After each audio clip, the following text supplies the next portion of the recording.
Hi, I am Dr. Jaya Vijayan, and I will be your facilitator or the lecturer involved in conducting the Biochemistry Laboratory that is the code of BSP 1402. So we start off with the first practical in terms of preparing buffer solution. And it is common with all practical manual to start off with the learning outcome, or they call it also objective, although there is variation between learning outcome and also objective. And then we go into principle or the background of this practical itself, that is buffer. In terms of the learning outcome, the first one is to calculate and prepare solution. You already have a video given to you in understanding all the relevant formulas for biochemistry, and two very important ones are N equals with mv over 1000, as well as the other one being m1 v1 equals m2 v2. I hope you know how to use both of these formulas in order to prepare solution. It is very much useful in this practical. Next, it is to make titration curve, and this titration curve is not the one you use titrating acid with alkali, but this one is titration curve of buffer solution. We'll see later how it looks like. The third one is to prepare buffer solution with a certain pH. A total of four buffer solution you need to prepare with three types of buffers, and also use two of those buffer solution in order to compare buffering capacities, their buffering capacities. So naturally, you also need to understand what is the meaning of buffering capacity. We will look at that definition in a while. Right, we move on. Next is to understand a bit on what is buffer is all about. Buffers are solutions that does not change in pH or resist change in pH when you add acid or alkali. It does not change as easily if you add the acid or if you add the alkali into water. When you add it in water, immediately it changes pH. But if you had it in the buffer, some amount of volume need to be added. Only after that it changes, and that also only little bit change. So that's the usefulness of buffer. It resists change of pH.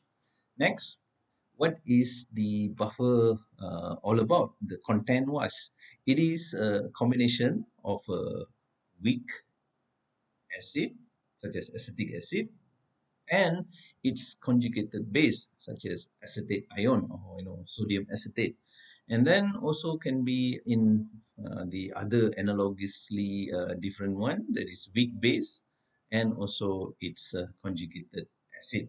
So that's you can define as buffer. And what is the application? Why do we want to prepare buffer?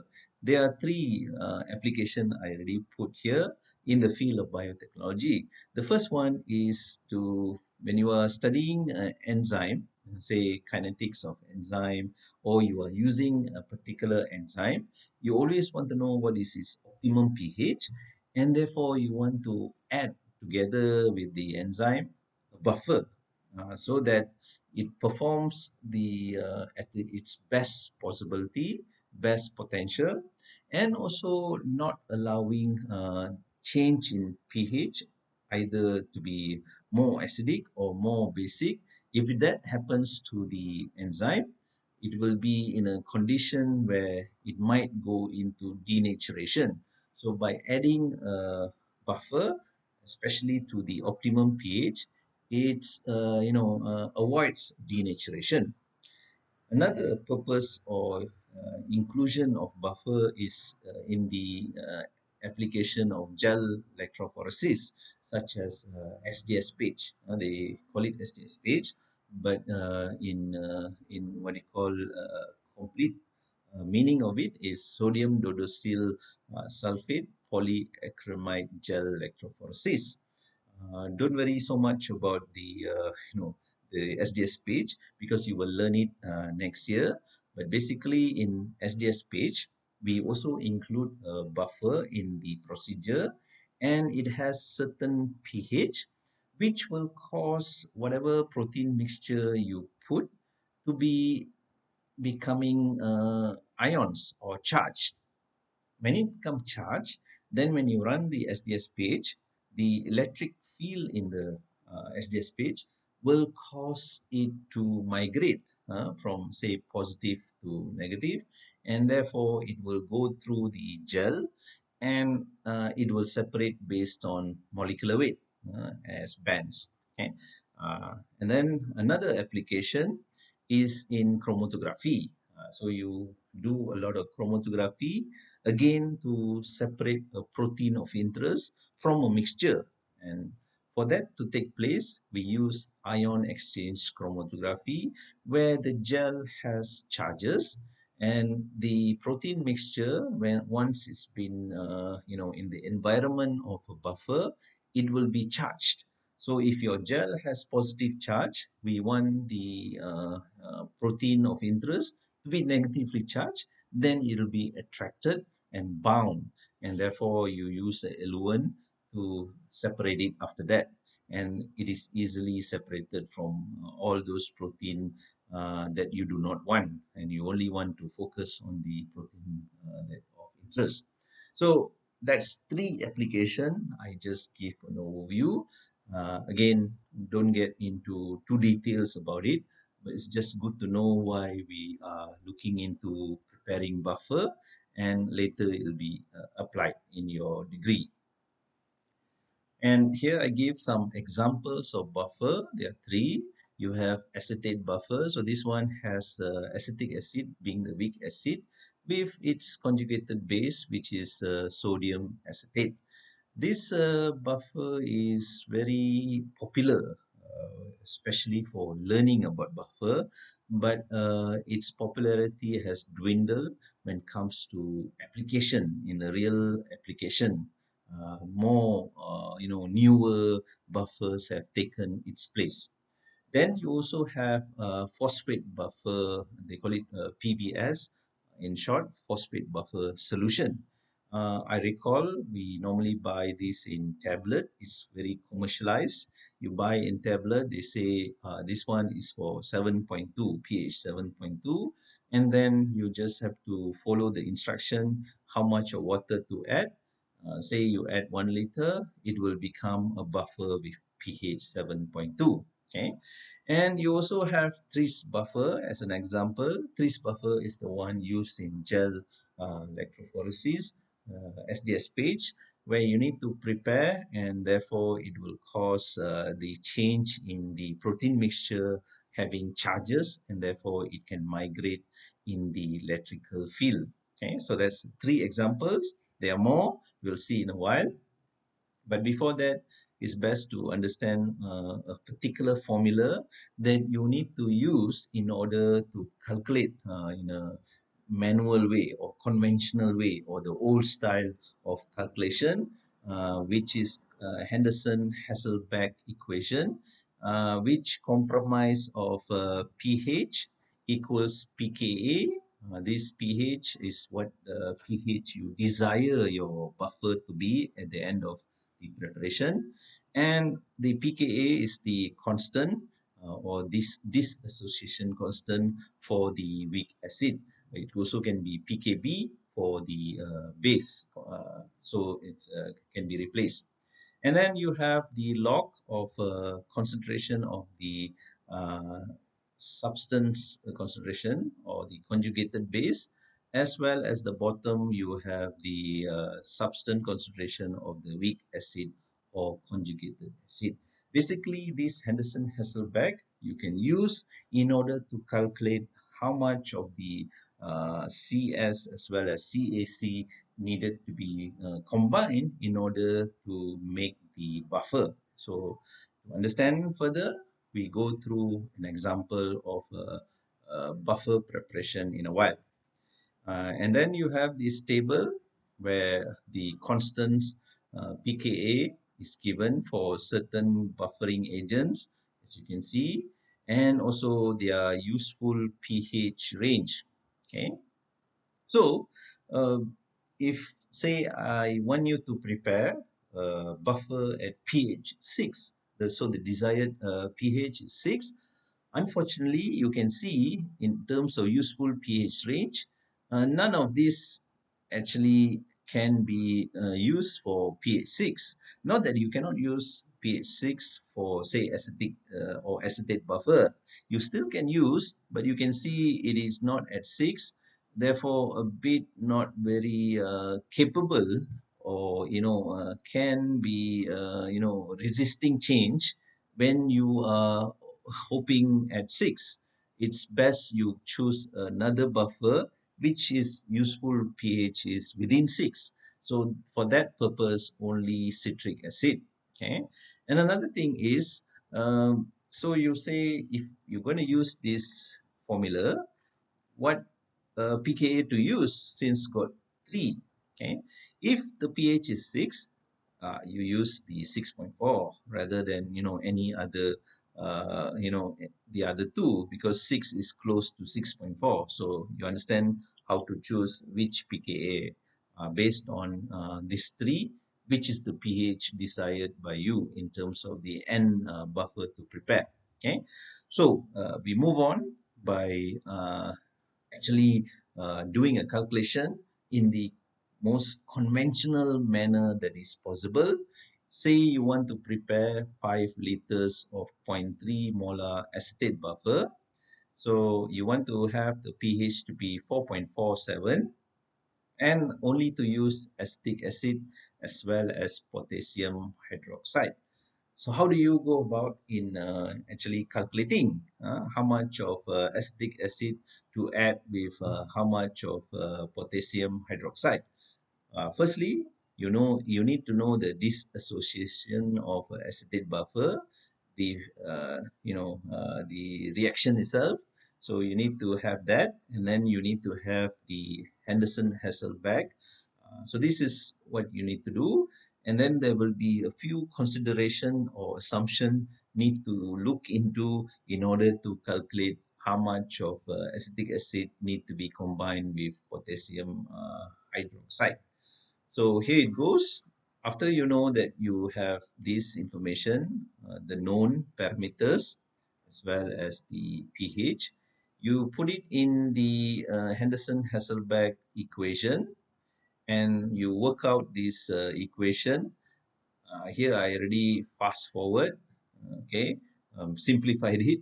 But if you put it all, you should get like this. So therefore, the ratio of acetic acid to its ion is 2 to 1, right? So this means two-thirds of the total acetate will be in the form of acetic acid, while one-third will be in acetate ion form. So since you need to calculate 5 liters of buffer, you can then use the formula N equals mv, since this is already in liter, so you just use N equals mv. So you find out that is you need to prepare 1.5 mole of the buffer itself.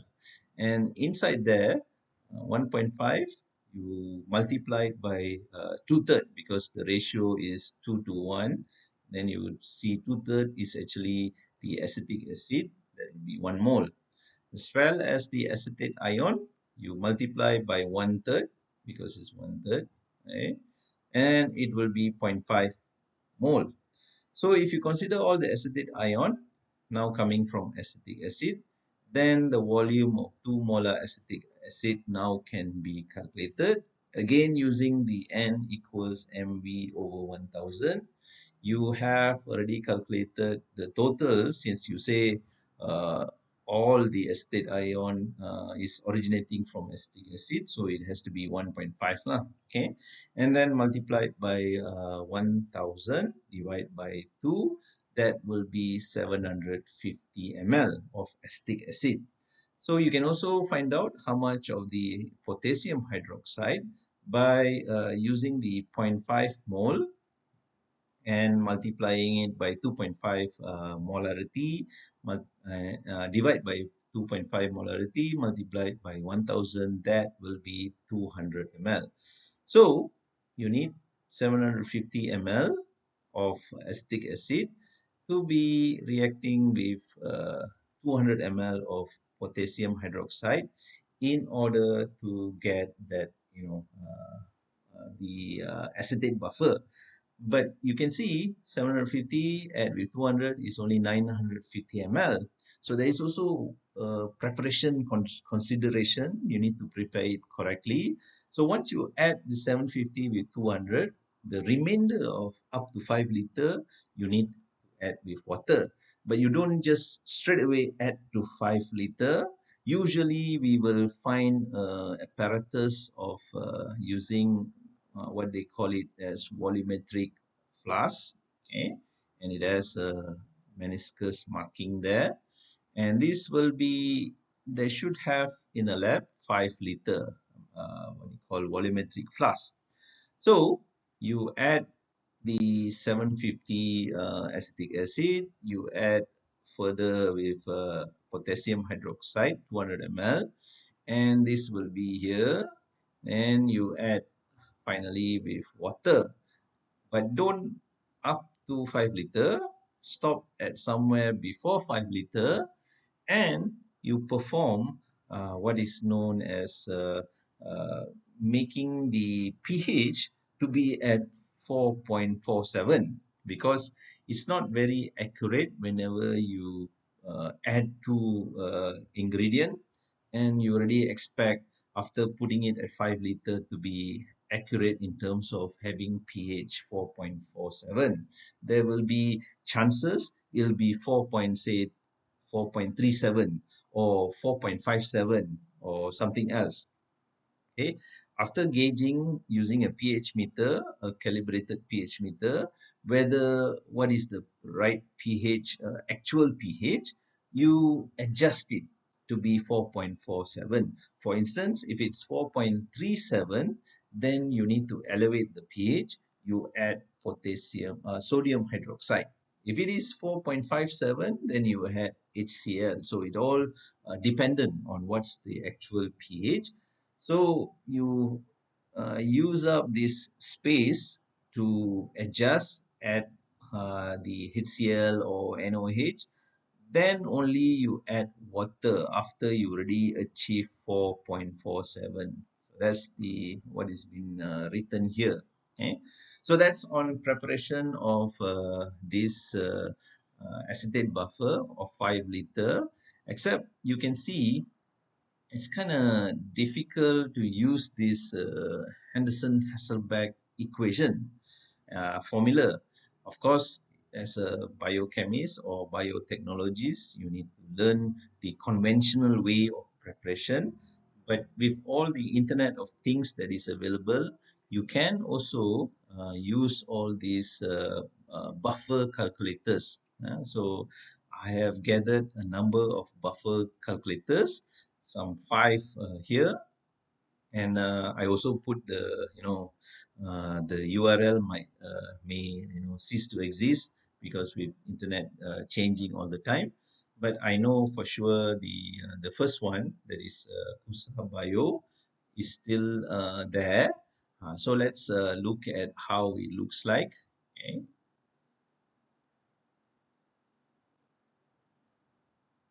Right, so you can see the Kusa Bio buffer calculator, which I already reached the website. Okay. You can decide to click this, and then you can see say just now we wanted to prepare acetate buffer of 5 liter, and then zero point 0.3 molar, and then say you want it to be 4.4. Okay, then you just click. You have even the steps been given to you. where you have to prepare 4,000 ml of distilled water and then add this much of sodium acetate and then followed by acetic acid. Then, as you can see, I told you you need to adjust the final desired pH. Even though you have put here 4.4, you want to get 4.47. Therefore, you need to add NOH, right, to finally become 4.47.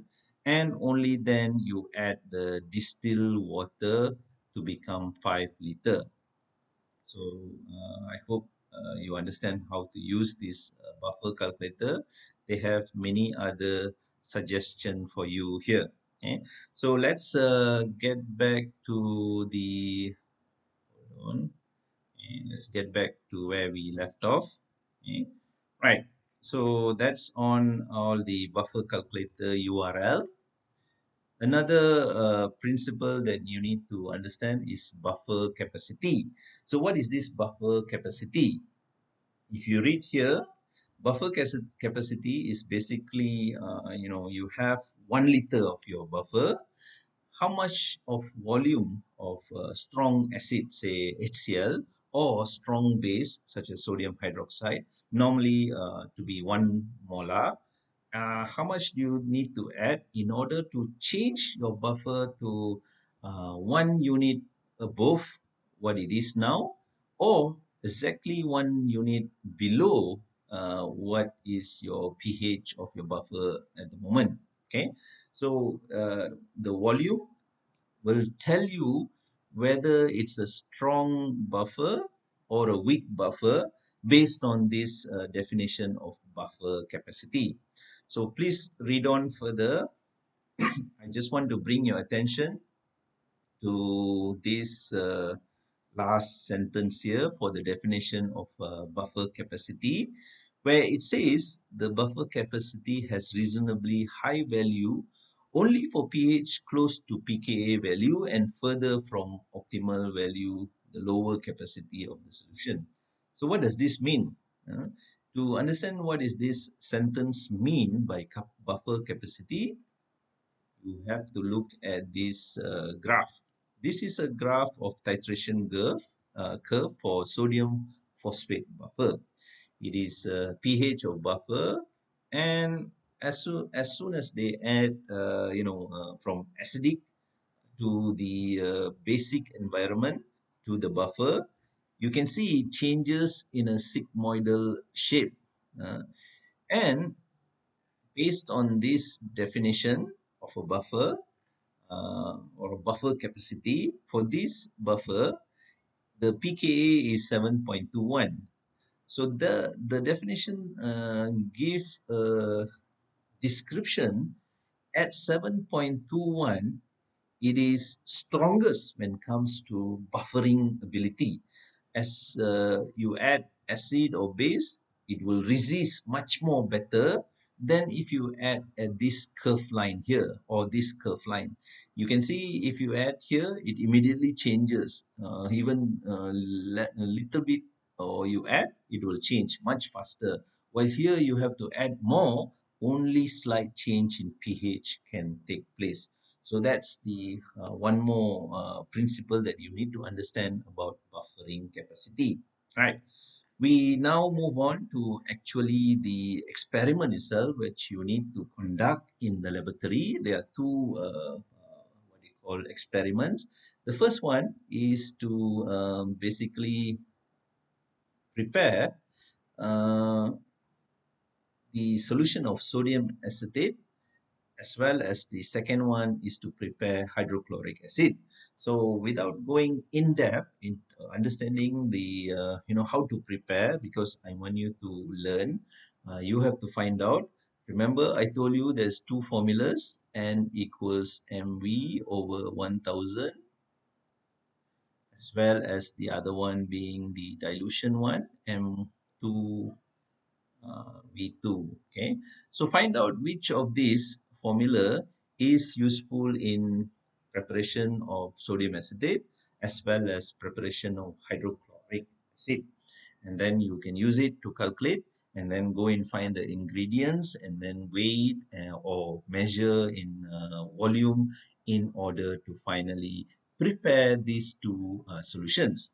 And also, given our purchase of HCl is actually the stock is actually 11.63 molar, which will be useful in calculating in the preparation of number two. Okay, and also you are to find out how to calibrate a pH meter, since you have maybe not much experience in calibrating the pH meter. Therefore, we also provide to you a video and also hands-on demonstration on how to use a pH meter later when you come to the laboratory. So, considering that you are familiar and able to do one, two, three, we now do the experiment itself, where you have to take a what is burette. Okay, we try to draw the burette. You know, a burette. You are already attended chemistry courses, right? So, so this is the record stand. So able to draw that. Right, then there is a tab here. Right, right. So you pour your hydrochloric acid on top. Usually the burette is at capacity of 50 ml. So pour it all the way to the top. And then you normally we use a volumetric conical flask at the bottom. Okay. Here you pour the sodium acetate solution, which is 30 ml. So you pour 30 ml there, and then you also have a pH meter. You put the probe inside. Okay, hopefully I can draw it well enough. Okay, so this is the pH meter. You can do the reading there, and the probe is put into the conical flask. Right. So you are required to add each time 1 ml of this HCl preparation, which is in the burette. Once you add 1 ml, you are to stir the conical flask at the bottom in order to make it confluent or mix well, and then you do the reading. So you try to build a table. Sorry, firstly a table. You you know have the volume here, how much you add, one, two, three, and then so on. And then you also have the pH to be measured. How much is the pH here? How much is the pH there? Every time you add. So you add until maybe 30 to 50 ml and then do the reading in order for you to build a graph. So you need to have the volume of the HCl and the pH of the buffer at the bottom. Okay. So you plot a titration graph, the titration buffer graph, with y-axis to be pH, while the x-axis to be hydrochloric acid. So how will the graph looks like? It will be actually having a similar shape like this, okay? Somewhat similar. It will be sigmoidal, and therefore you can then use it to answer questions. Let's look at the question. So from the titration graph that you already built, determine the volume of HCl needed to make zero point 0.1 molar sodium acetate buffer solution at pH 5. So I can only give you hints. You use the graph. By extrapolating, you will know how much of volume acid required to use to get that N sodium acetate buffer of pH 5. Okay, so that's the pH 5. The second one is determine the range of pH in which the buffer solution works best. So this also I'm not going to go in detail, just to give you the hint by also using the graph here. Basically, somewhere here will be considered the useful pH, okay, for that buffer from the graph. Okay. Next experiment, so we only have two experiments for this practical. The next one, preparing buffer and evaluating their buffering capacity. For this, I have prepared four different buffer solution with four different pH. For the first one, okay, you need to prepare the desired pH of 4.8 for acetic acid or acetate buffer. The second one also acetate buffer, but different pH. So one is 4.8 and the other one 5.6. Then you have tris buffer with pH 8 by using these two ingredients, and also phosphate buffer solution with the final pH of 7.3 with all these ingredients.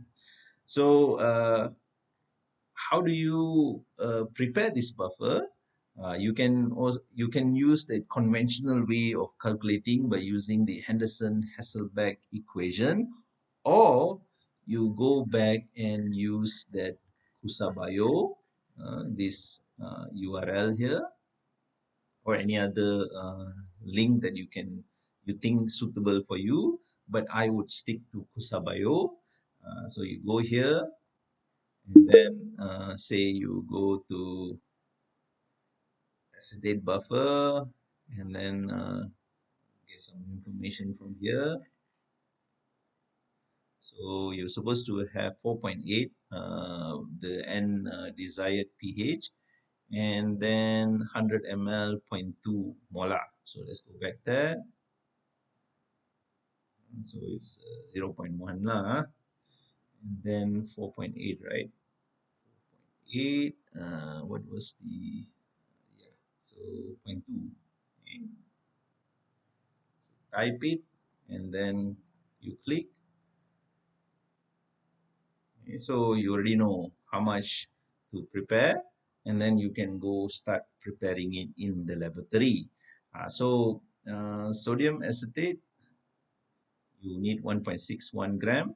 This one, acetic acid, it comes in solution, but you can just weigh it as 0.74 gram using a weighing balance. Okay. And then the rest you just follow the instruction given, and definitely must use a volumetric flask for this preparation. Going back, so do the same for B, C, because it also has all the other buffers here. You just click on whichever you want. For instance, phosphate buffer there. This one is phosphate buffer solution. I said it's PBS, so in short lah. Okay. So you don't have to, this is the one. Okay. So you don't have to use the formula. Remember the formula, as in how it's been done. Just bring your attention. This one. No need to use this old conventional, very tedious, and likelihood of mistake is possible. Just use the Kusabio. I'm okay with that. Apart from that, I also put here the determine buffering capacity of the two acetate buffer, which is this one, okay, which you have prepared above. How do you determine the buffering capacity? You can see the procedure here. I showed you number 4. To determine the buffer capacity of the two acetate buffer, add 1 ml HCl. So you set up again volumetric plus, not volumetric, burette, okay, okay, and then conical flask, and then you put HCl inside until here, and then you take this first buffer, which is acetate buffer as well, 4.8. Another one is 5.6. So do it one at a time. You try to put, little bit after little bit, or 1 ml, or, zero point 0.1 ml at a time, or as been indicated, drop by drop until exactly 1 unit pH changes. If you have 4.8, you need to bring it down to 3.8. If 5.6 become 4.6 exactly, and then look into how much of HCl volume you have used up. Record it down after looking at it. Yeah. So that's what you need to do in terms of the procedure, and then you can also look at all this procedure for others. And question wise, this is the last bit of the briefing for this preparation of buffer solution. What is the apparatus you chose to use in preparation of some of the solution in this experiment, and also explain why. Uh, and then are the four buffers prepared by you considered to be effective in their function? You can answer this question by using what about if it's pH 7? Is it better for these four buffers that you have prepared to be working well at pH 7, or only one or two works better at pH 7? So explain to me. Okay. And lastly, what can you conclude regarding the determined buffering capacities of the two? Hopefully, buffering capacity also you can not only give me in volume, but actually calculate in the correct unit for buffer capacity, and then tell me which one is better. Is it 4.8 or 5.6 having a better buffer capacity? So that's it. I conclude the briefing for this first practical, which is preparation of buffer solution. So thank you.